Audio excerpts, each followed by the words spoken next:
The Mnemosyne Gambit, on machines that remember too much. Let us begin with a confession. Every time we build a machine to think like us, we accidentally reveal how little we understand about thinking. The latest offering from Convergence Labs, LM2, a large memory model that supposedly solves the transformer architecture's chronic amnesia, is no exception. In their white paper, engineers describe an elaborate system of memory banks and gating mechanisms, a Rube Goldberg contraption of cross-attention layers and sigmoid-activated forget gates. They speak of 80.4% improvements over previous models in multi-hop inference, as if reasoning were a series of parkour maneuvers across data points rather than the slow accumulation of lived experience. One almost admires the audacity. In an age where human attention spans measured in TikTok videos, we've built machines that can parse 128,000 tokens of context while retaining the emotional depth of a spreadsheet. The fiction of perfect recall. The LM2 paper reads like a love letter to the very concept of memory, if love letters were written by actuaries. Its central innovation is a memory bank that operates parallel to the standard transformer architecture, using what the authors call input, forget, and output gates. These mechanisms purportedly allow the model to selectively update stored information, like a librarian who only shelves books certain to be checked out again. The forget gate in particular, a sigmoid function applied to some learned parameters, gives the machine the godlike power to decide which memories to discard. How poetic. We've engineered our creations to forget, just as we do, but without the messy business of trauma or regret. Of course, the benchmarks impress.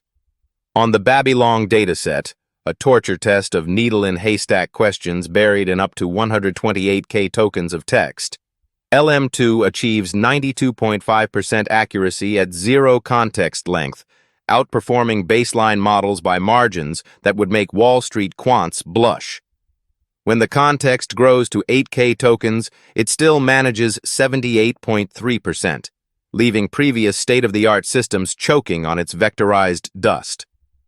The authors proudly note that their creation doesn't sacrifice general intelligence for specialized memory skills, demonstrated by a 5% boost on the MMLU benchmark. One imagines the model acing SAT questions while mentally replaying the complete works of Shakespeare, like some autistic savant with infinite RAM. The bureaucracy of attention. What's most revealing about LM2's architecture isn't what it remembers, but how it remembers. The memory module interacts with input tokens through cross-attention mechanisms, queries against keys, values retrieved through scaled dot products, all the usual transformer ballet. But then comes the gating. Little learned parameters that decide how much of this memory soup makes it into the next layer. An output gate modulates the flow like a stenographer deciding which courtroom whispers to transcribe. The input gate plays curator, while the forget gate serves as digital bleach for inconvenient facts. This isn't memory, it's bureaucracy. The model organizes information with all the spontaneity of a Kafkaesque filing system. When they write that each memory slot is initialized as an identity matrix, one detects the ghost of Descartes grinning in the margins. Cogitu ergo sum redux. I store, therefore I am. The pre-training details say it all. 16 decoder blocks, 32 attention heads, 2,048 memory slots. Architecture as dick measuring contest. They've built a library of Alexandria where every scroll is an identity matrix until someone pays attention to it. The persistence of forgetting. Here's the dirty secret hidden in Appendix B. Even LM2's vaunted memory decays. At 128K tokens, roughly the length of Moby Dick, its accuracy on QA tasks plummets to 48%, barely better than random guessing. The paper chalks this up to attention dilution effects, as if focus were a finite resource like drinking water. But perhaps there's deeper pathology at work. The model's memory updates follow a formula that could double as commentary on human relationships, dampened new experiences blended with selectively retained past.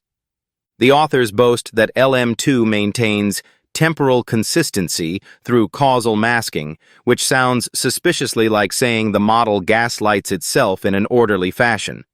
When they visualize the memory gate's activation patterns, they find clusters corresponding to related information, a Rorschach test where every inkblot resembles a SQL database. And despite all the talk of dynamic updating, the memory slots remain stubbornly static compared to biological recall. No Proustian Madelines here, just weight matrices and gradient updates. Ephemeral engrams in the age of large forgetting. We stand at the edge of a paradox.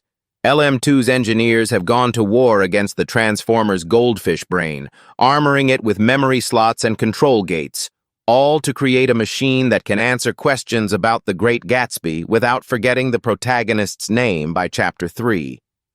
Yet in doing so, they've built something profoundly alien, a memory system that remembers without understanding, recalls without context, and forgets without loss. The paper concludes with standard-issue techno-optimism. Our findings emphasize the importance of explicit memory in enhancing transformer architectures, they write, as if enhancing an LLM were equivalent to enhancing a mind. But perhaps true intelligence lies not in how much we remember, but in what we choose to forget. As our machines grow better at storing the equivalent of 1,000,000 lifetimes worth of text, we grow worse at retaining the quiet moments that make a lifetime worth living. LM2's memory banks may yet conquer the Babylon benchmark, but they'll never know the sweet ache of a childhood summer fading into half-remembered bliss. The final irony? This model that remembers everything exists in a culture hell-bent on forgetting. While LM2 carefully gates its memory updates to preserve relevant information, we flood our biological neural networks with doom-scrolling feeds and infinite streaming. We've built a machine with perfect corporate memory for a species developing collective Alzheimer's. The sigmoid gates close, the attention weights shift, and another fragment of lived experience disappears into the noise floor.